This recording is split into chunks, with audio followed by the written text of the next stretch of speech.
Well, it happened last night. I figured while it's still fresh in my mind, I'd record it so I could keep it for posterity's sake, I guess you'd say. I think I was abducted last night. I'm pretty sure I was. It all started around 1 a.m.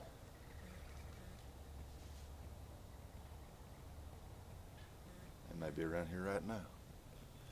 I was laying in bed. Charlemagne was snoring as usual. I couldn't sleep. And all of a sudden this big light came through the window, kind of like a search beam. And I wanted to get up and see what it was, but I couldn't move. Of course, that's when I realized that Charlemagne was half laying over the bottom part of my body. She's a big woman. Don't tell her I said that. Anywho, I kind of pushed her off a little bit. I got up and I looked out the window and couldn't see anything. It was too bright. It was like a Friday night at the football game down there at the high school. We always get there late, so we have to sit up there at the nosebleed seats, right behind them big lights, and you come out there, you got a sunburn on your neck. But I couldn't hardly see what it was, so I came in here and I got my shotgun, come out the back of the house and made my way around the side of it. I got around a little side and I could sort of see under the big light with these little, I don't know, they're the size of little kids, these little creatures. Skinny, big heads. Couldn't really see any features because the light was so bright, but I could just kind of make them out. It was like a scene from that movie where that guy makes that big mountain out of potatoes. Anyway, my shotgun started to get real hot in my hands and I had to drop it, and it was glowing red. Darndest thing I ever seen in my life. Hope it didn't ruin my shotgun. So, dropped my shotgun and I started to get scared, and about that time I felt my body kind of raise up. And I wasn't touching the ground or nothing. And I started floating towards that light.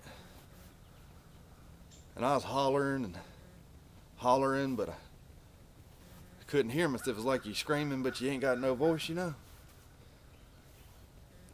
Right as soon as I got up close to that light, the next thing I know, I'm staring up at the gray ceiling. I'm laying on my back, naked as the day I was born. It was cold too. Cold table, you think they'd heat them tables. But there were these things around me. They were kind of grayish green, big black eyes. Looked like almonds or something, Or little slits right here and little slip. They weren't talking, but they were talking to me, He kept saying, Gerald, Gerald, Gerald. Anywho, I couldn't move, I couldn't get up. And the next thing I know, the table started turning. I thought it was going to dump me in the floor. But it turned me over and pressed me down. It was like a pancake. It was like like that new pancake you got at Denny's, where they cook it. It turned me over and I was laying on the table on my chest, rear end hanging out and everything. And then the only thing I could explain, the only way I can describe this is if you took a broom handle and you shoved it up, humiliating. Well, once they got done violating me for whatever science they were shooting fine, wasn't much up there to find, I can tell you that. Charlotte had made her chili earlier in the evening. I was as hollow as a lava tube. Well, they flipped me back over.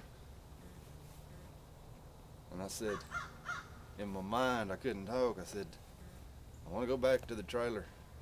Send me back to the trailer. And they kept saying, Gerald, Gerald, Gerald, Gerald. About that time, the whole room went black. I woke up naked in the front yard, sitting on the stump. Anywho, I collected myself and got up and ran inside and woke Charlemagne up, told her what happened.